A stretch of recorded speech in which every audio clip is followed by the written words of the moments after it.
Hello everyone, আমরা marble মিস্ত্রি, আমাদের মাঝে মধ্যে রাজমিস্ত্রি কাজ করতে হয়। তো বেশিরভাগ আমাদের প্লাস্টার করে দিতে হয় অনেক সময়। তো তার জন্য আমাদের উষোর প্রয়োজন। তো সেই উষোটা আমি বানাচ্ছি। তো এখানে একটি 5 ইঞ্চি বাই 10 ইঞ্চি একটা নিয়েছি, আর একটা 3 ইঞ্চি বাই 5 ইঞ্চি একটা নিয়েছি, নিয়ে এরকম দুটো হাতল করে নিয়েছি। তবে এটা কিন্তু কোনো কাঠ নয়, এটা ফার্নিচার ডেকোরেশনের জন্য ব্যবহার করা হয়। এটা প্লাস্টিকও নয়, আবার কাঠও নয়।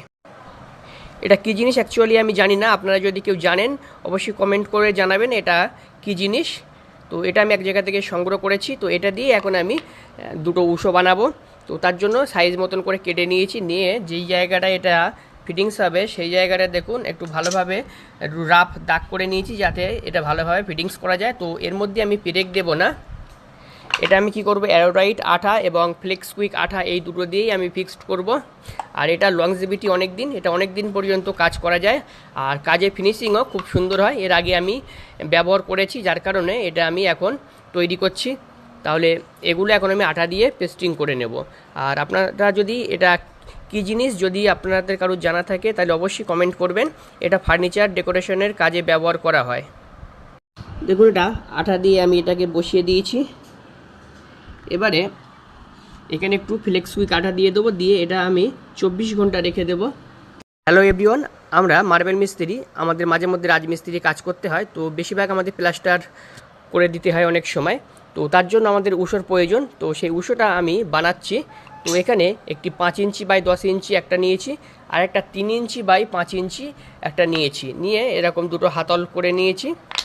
তবে এটা কিন্তু কোনো কাঠ নয়, এটা ফার্নিচার ডেকোরেশনের জন্য ব্যবহার করা হয়। এটা প্লাস্টিকও নয়, আবার কাঠও নয়। এটা কী জিনিস অ্যাকচুয়ালি আমি জানি না। আপনারা যদি কেউ জানেন অবশ্যই কমেন্ট করে জানাবেন এটা কী জিনিস। তো এটা আমি এক জায়গা থেকে সংগ্রহ করেছি। তো এটা দিয়ে এখন আমি দুটো উষো বানাবো। তো তার জন্য সাইজ মতন করে কেটে নিয়েছি, নিয়ে যেই জায়গাটা এটা ফিটিংস হবে সেই জায়গাটা দেখুন একটু ভালোভাবে একটু রাফ দাগ করে নিয়েছি, যাতে এটা ভালোভাবে ফিটিংস করা যায়। তো এর মধ্যে আমি পেরেক দেবো না। এটা আমি কি করব, অ্যারোডাইট আঠা এবং ফ্লেক্স কুইক আঠা এই দুটো দিয়েই আমি ফিক্সড করব। আর এটা লংজিভিটি অনেক দিন, এটা অনেক দিন পর্যন্ত কাজ করা যায়, আর কাজের ফিনিশিংও খুব সুন্দর হয়। এর আগে আমি ব্যবহার করেছি, যার কারণে এটা আমি এখন তৈরি করছি।